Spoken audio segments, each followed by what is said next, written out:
for No Kid Hungry, Bill Shore. Yeah? Welcome, yes. Thanks so much for joining us. Just wanted to make sure I got that all correct. Welcome, guys. Welcome. Did you watch the Academy Awards last night? I did, yeah. Well, I saw one of your predictions. You thought Michael Keaton would win for Birdman. Yeah. Michael didn't get it. There's a lot of great actors up there, but my girl, Julianne, got it. You know, I was happy to see that. Yeah. You don't do the rounds like everyone else does, kind of, you know. No. Yeah, sometimes I've done the rounds. Yeah. Yeah, we didn't do them this year. But a lot of us, we have still been talking about your Super Bowl ad. Oh, that's good. For your sleeping For my tapes. sleeping tapes, you know, and what's, you know, so wonderful about them, as far as I'm concerned, is that all of the sales for those sleeping tapes, the downloads and the vinyl that you can buy from the internet, all of those sales goes to promoting No Kid Hungry. Right. And all the sales will go to support the No Kid Hungry campaign, which was what we're here about. Let's just listen, so if people didn't hear, they know what we're talking about. You need to sleep so you can dream.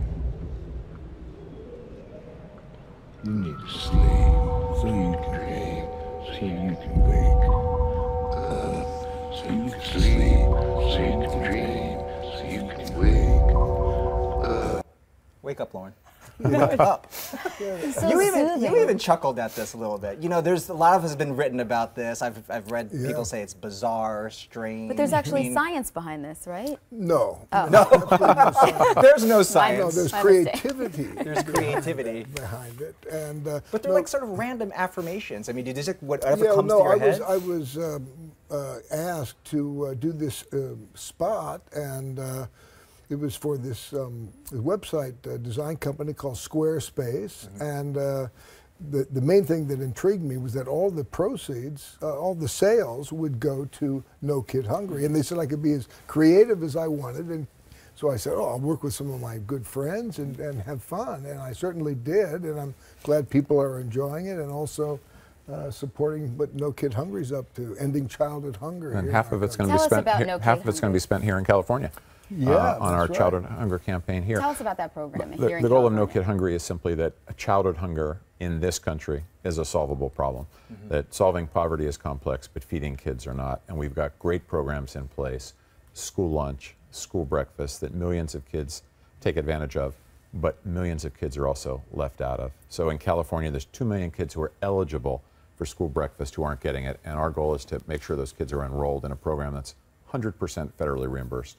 I got to ask you, because when I saw this, I am shocked by the numbers that 80% of kids in the LAUSD school district qualify for free breakfast and free food at school, which means that's a huge poverty problem. Yeah, it's remarkable, and it really is a They're symptom not getting fed at home. These of kids poverty. aren't eating. No, that's right. So we've got 46 million Americans for the first time in history of this country on the food stamp program, and half of them are children, just to give you a sense of numbers. And we've got 21 million kids who get free lunch, but only 11 million who get breakfast. And so, you know, kids obviously can't learn, they can't pay attention, they can't have a good start to their day without a meal. But why is it now the job of the school to feed kids and not parents, if they do qualify for food stamps, if they do qualify for some of these other programs? Well, it's really the job of both. You know, the way this started was back after World War II. Generals and admirals came to Congress and they said our recruits were not strong enough or fit enough to fight.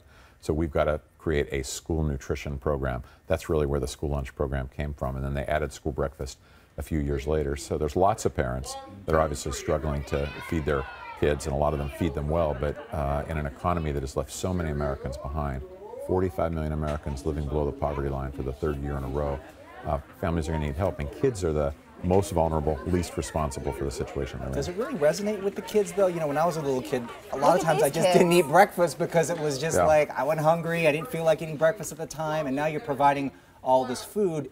Is all the stuff eaten, and are the kids really taking to it? A lot of it is, and it depends, I guess, on how old the kids are. Jeff and I have been in classrooms all across the country, Arkansas, Montana, Colorado. We'll be in one tomorrow, where you see particularly young kids who are, you know, quite in need of this food and eat it, you know, the minute it's served. Older kids, it's a little bit different, but we've seen that in so many schools. Oh, yeah. Jeff, we're looking at you now, visiting one of these schools. How did you get connected? Well, I've been involved with the hunger issue for about about 30 years now, and then about 20 years ago, when hunger started to show up here in America again, I shifted my focus from world hunger to hunger here in America, and I helped found an organization called the End Hunger Network.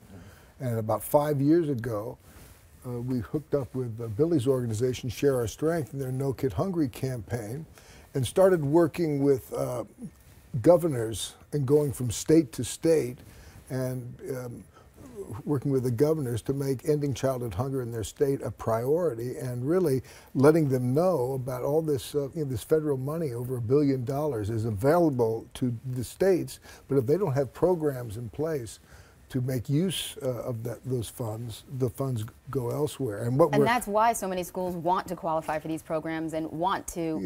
Yeah, I think it's now up like 40% of LA schools now are part of these breakfast programs. That's right, and the main focus is to bring breakfast from half hour early before school starts in the cafeteria. Bring the breakfast to after the bell, so that a lot of teachers are annoyed by that because they're making messes in the classrooms. Some of the teachers are annoyed, but what we're finding is that in districts like Los Angeles here, where it's been a wonderful success. What were the statistics, Bill? That was they've gone from 30% of their kids getting breakfast to 80% now that it's been moved to the cafeteria. And there were a lot of teachers, Lauren, you're right, that had resistance at first. Because now you're taking up classroom time. Although now that they've tried it, most of them have found the opposite, which is that the kids are in their seats on time, they're paying attention, they're ready to learn, and so a lot of teachers who really resisted this are now they're not hungry. They're now the strongest proponents of it. Okay, that's good to hear. Yeah. So you're helping feed children? Are you helping lull them to sleep as well after they're full? Entertain them. You had Crazy Heart, Big Lebowski. My favorite role was Starman. Ah, that's one of my faves too, yeah. Tron. Starman, yeah. I feel like I grew up on that movie. We've been talking about the whole Hollywood scene, especially for the Academy Awards, which is now this huge industry before these award shows and all of the build up to these. I mean, you've been in this town for so long, you grew up here. What have you noticed the change in Hollywood over the years? Would you say it's real commercial? Yeah. Sometimes I think the public relations people ought to get awards, presented to them, right? Because it is a lot of marketing. But I was just talking to Billy. Everything is kind of got a PR element to it. What we're here talking about, the hunger issue, there's a PR element. Would we be talking about it if Jeff Bridges wasn't here? Trying to sell it. Trying to sell ideas. Okay, we're going to sell it right here tomorrow. Kid Hungry visits in LAUSD.